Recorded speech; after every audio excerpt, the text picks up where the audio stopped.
आई हमार सुरहना गांव निवासी नथुनी राम जी हमार बहन के ससुर जी बनी हमारे बाबू जी बनी बहुत रुपया का पुरस्कार मिले बार बार चरण स्पर्श रहे आशीर्वाद के प्रतीक्षा रहे लेकिन कहे के बाद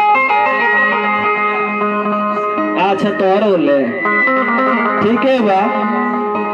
अरे बांधा गे फरिया